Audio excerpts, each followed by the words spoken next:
All right, deep divers, make sure you hit that like button and subscribe because we are diving deep into political strategy today. You got it. We are going to break down Kamala Harris's closing argument ad. All right. It's just a few days out from the election, Yeah. and it is a tight race against Trump.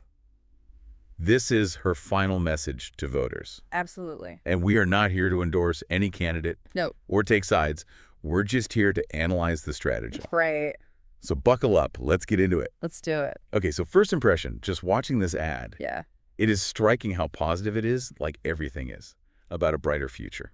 It is really interesting, right? You see all this positive imagery and language, brighter future, best of America, all this hopeful stuff. Yeah. And it's a very deliberate choice, right? They're trying to create a very specific feeling. Totally. And it is like the opposite of what we've been seeing from Trump's campaign. Yeah, it's a pretty stark contrast. Yeah. You know, Trump's been leaning into kind of a darker, more intense tone. This is very much the opposite. Yeah, it's all these feel-good moments, like we see civil rights marches, Oh, yeah. the flag raising at Iwo Jima, everyday Americans just like living their lives. Powerful images. Yeah, and research actually shows that positive messaging like that can be really effective in advertising, especially when people are feeling, uncertain. Yeah, especially during, kind of an anxious time like an election. Right, exactly. People are looking for hope. Yeah.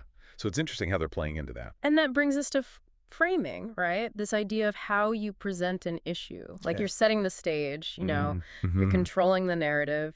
You're telling the audience what this election is really about. Right, like what's at stake. Exactly. Okay, so they're framing it as a choice between hope and Something else. Right. They leave that open to interpretation. Yeah, and speaking of hope, Harris really emphasizes unity. Yes, she does. There's this one line that really stood out to me where she says, Yeah. we see in our fellow Americans neighbors, not enemies. Mm. And that feels like a very direct response to some of the things we've been hearing from.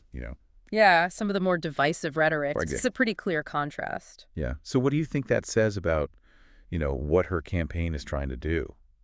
Well, I think it's just a couple of things. First, maybe they're sensing that voters are just tired of all the division and negativity in politics. Really? I mean, it's been a pretty intense few years. Yeah, it has. And second, this focus on unity could be a way to try and appeal to a broader range of voters, especially those who are undecided. Yeah. Who might be turned off by, more aggressive or divisive tactics. It's like they're saying, hey, let's all just get along. Right, exactly. Yeah. And in a tight race like this, every vote counts.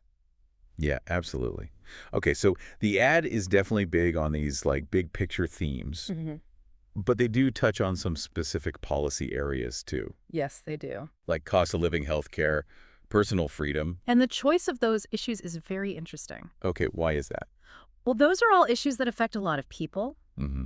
They're bread and butter concerns that resonate with voters across the political spectrum. So they're trying to connect with people on a personal level. Exactly. They're tapping into those anxieties that people are feeling, in their everyday lives.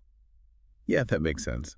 But it is interesting that they keep the language around those policies pretty vague. Yeah, they're not getting into the weeds of specific solutions. Right. It's more like, we understand you're struggling with these things. Right. It's like an acknowledgement of the problems without, committing to a particular course of action. Yeah.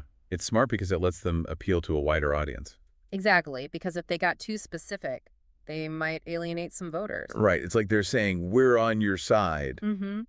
but without getting bogged down in the details just yet. Yeah, it's a classic campaign strategy. Okay, so here's where it gets really interesting. Okay, tell me more. This ad is airing during an NFL game, Interesting. specifically a game between teams from Wisconsin and Michigan. Oh, wow.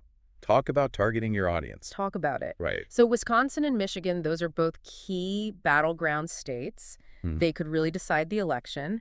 And they're airing this ad during a game that's going to be watched by a ton of people Yeah. in those specific states. So it's not just about reaching football fans, it's about reaching voters. Exactly. They're trying to get this message in front of undecided voters at a time when they're likely to be paying attention. Right, they're already glued to the TV. Exactly. Yeah. It's a prime time slot. This is Political Strategy 101. Absolutely. It really shows how important media strategy is in modern campaigns.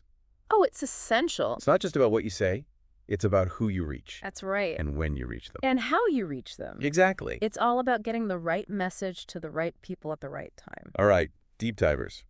So we've broken down the strategy behind Harris's closing message. We sure have. But now the question is, will it work? That's the million-dollar question. Will this appeal to unity and hope resonate with voters Yeah. in such a divided political climate? I guess we'll find out soon enough. We will let us know what you think down in the comments. Yeah, let's hear your predictions. And don't forget to like and subscribe for more deep dives. We'll see you next time. See you later. Bye. Bye.